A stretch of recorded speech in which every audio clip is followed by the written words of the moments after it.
So guys, let me tell you what happened to me. I caught my wife, who is precious to me in every way, cheating on me. But what could I do? Life is tough.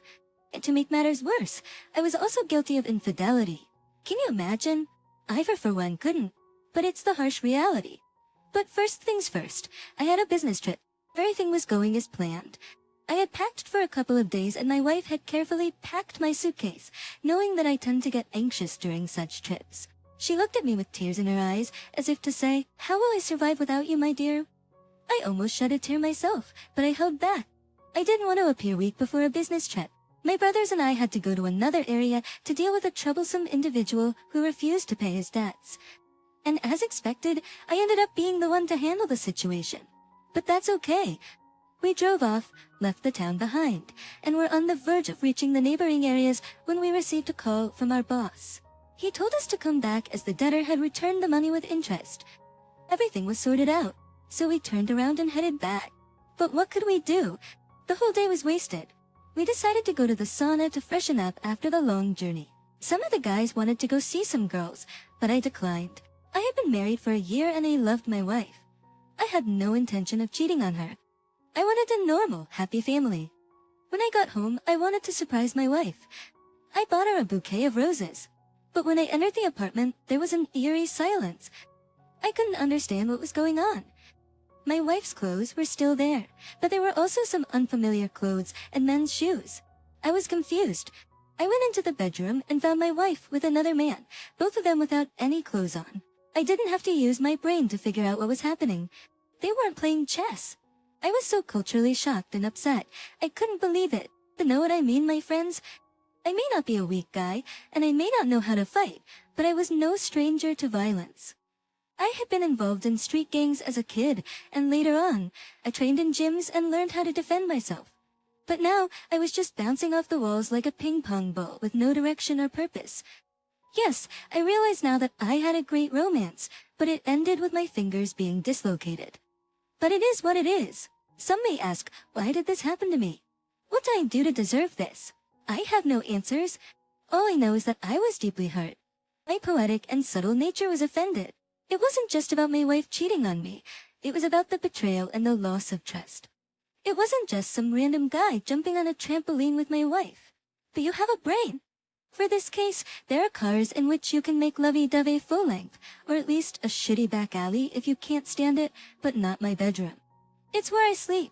Anyway, he was bouncing off the walls. Then he decided to go out the window on his own, so to speak, voluntarily.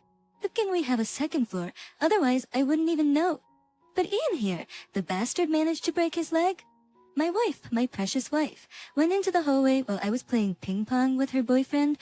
From there, she jumped out into the entryway, not really dressed, I'd even say not dressed at all, and started screaming like a banshee. She needed the police. And I thought, when the stray went out the window without saying goodbye, to talk to my wife.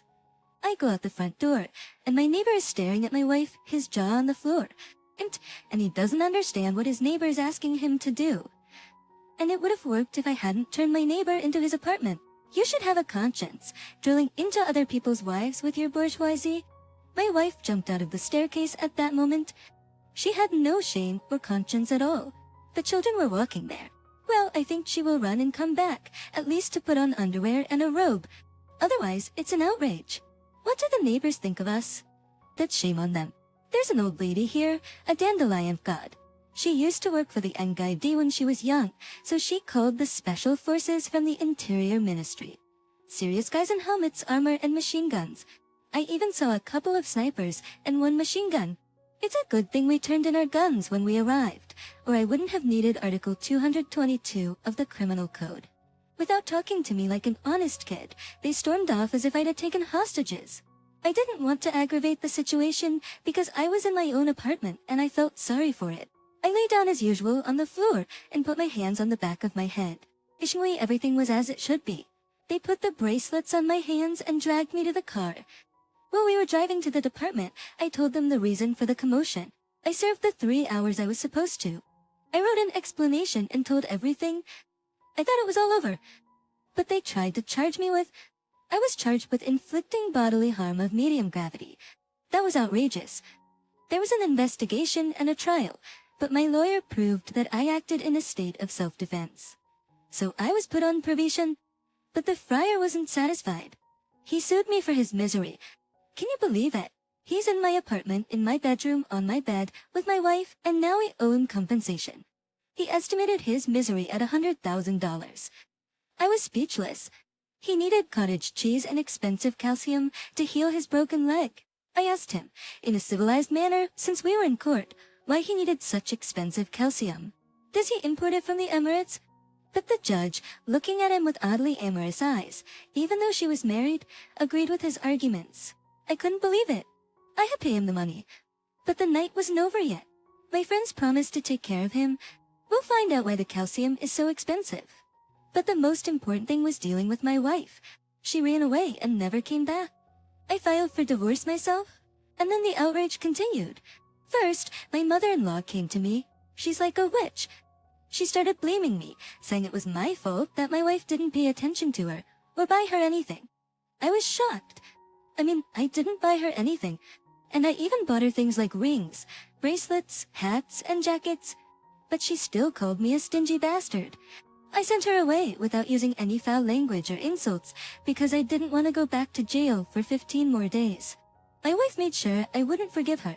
She sued me for division of property and compensation for her suffering. She had to run down the street in her underwear and caused her a lot of stress and depression. She even needs paid counseling from a psychologist. And then there's my mother. She's like a gopher from Honduras or something. Schwistas, what shyness. But I can't deal with this anymore. I used to work at a strip club a year ago. I liked her then. There was something to see. That's what I explained in court. Thank God the judge was a man, or I would have been in trouble.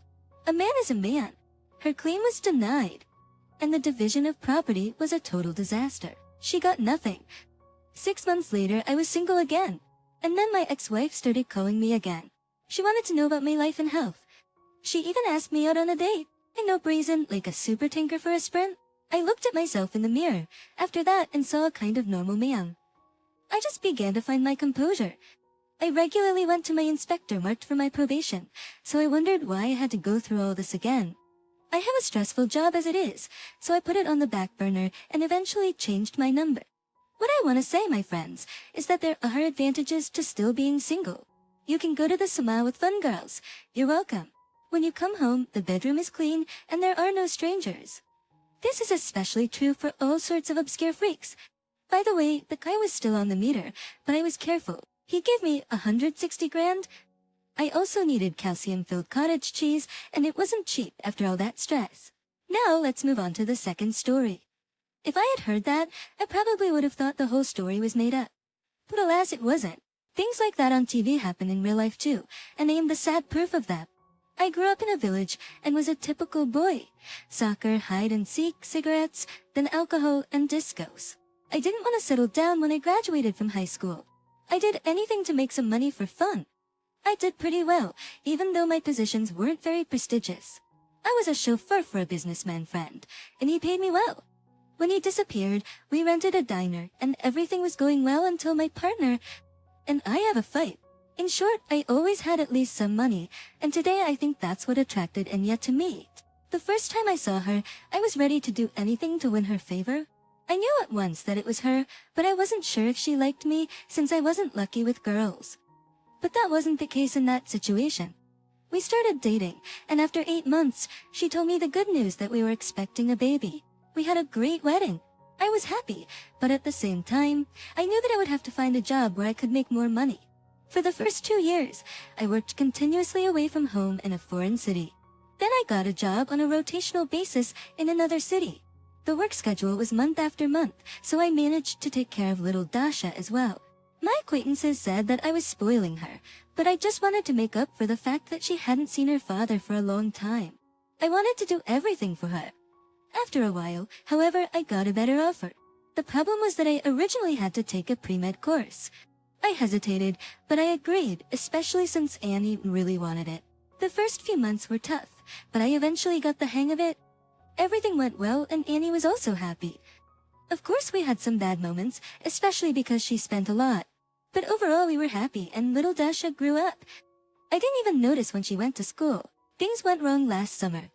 My shiftman was sick, so I had to work for him. The season was in full swing, there was nothing I could do. I was glad to get home, 2 days in a month. That's why I was surprised when Enya announced to me that she was pregnant again. She had punched in the delivery date, but I happened to notice that the date in her pregnancy book didn't match my calculations. I didn't understand when we could have conceived it. I hadn't even been living at home properly. But I decided I was misunderstanding something about female physiology, so I didn't worry about it. But later on, I started to get nervous. When Tamir was born, he looked like he wasn't even our baby.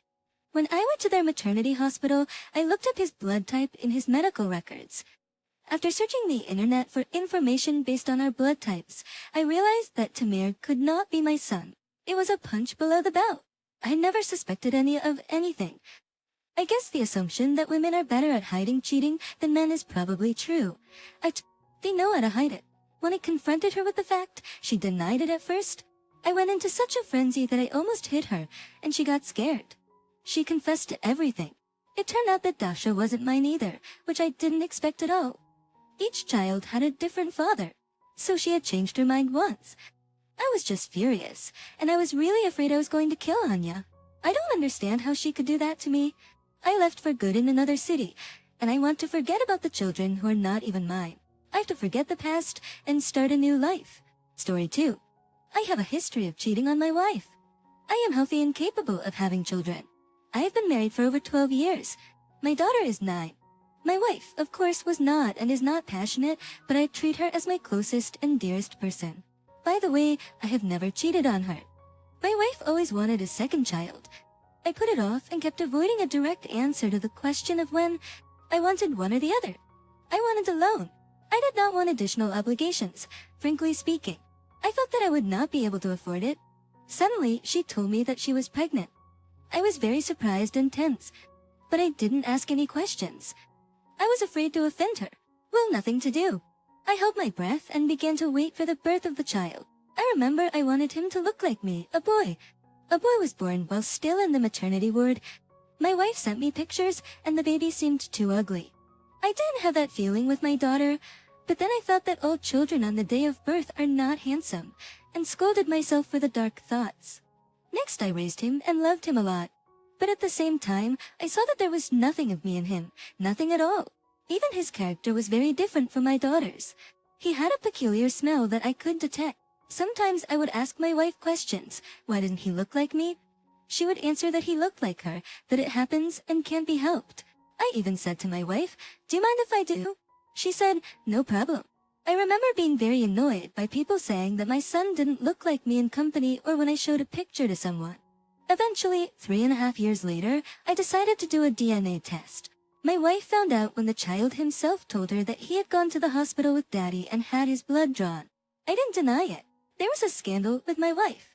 She yelled, "Why embarrass herself?" I told her I was such a fool. I wanted to have 100% confirmation that he was my son. "Take it philosophically because you have nothing to fear," she said. That's when she told me that she had a stormy affair a few years ago. She didn't know whose baby it was, and she didn't want to do it, kill the baby. As soon as she got pregnant, she immediately broke up with her lover. She said she lived in fear that the deception would be revealed. But she didn't believe that I would dare to take a DNA test. She told me all this so that I wouldn't take the test results, that I would consider the child my own, and that I would stay with my family. I can't even find the words to describe what I felt. It was like walking somewhere and then suddenly hitting a wall, and there was nowhere else to go, as if my heart and soul were ripped out of me. I didn't die, but I continued to live and suffer. I wanted to disappear from the face of the earth, to fall through the earth, just not to think about it. I couldn't help it. I gave her an impressive slap. She fell off the chair. I was very frightened, but she seemed fine. She didn't report me to the police. I packed my things and left. I don't hide it. I needed the help of a psychotherapist. After a while, the results of the DNA test were ready. My paternity was ruled out. I was already mentally prepared for this and listened to everything that was explained to me about all sorts of alleles. In the end, I was destroyed and my wife suffered. My 2 children are suffering. She's begging me to go back, not to destroy our family. She's asking for forgiveness and saying she loves me. She admits to making a big mistake in the past. She's talking nonsense about wanting a 3rd child, but I don't believe her. A woman cannot have a child with a man she doesn't love, which means she didn't have any feelings for me years ago. I's the kind of disaster I have experienced in my life.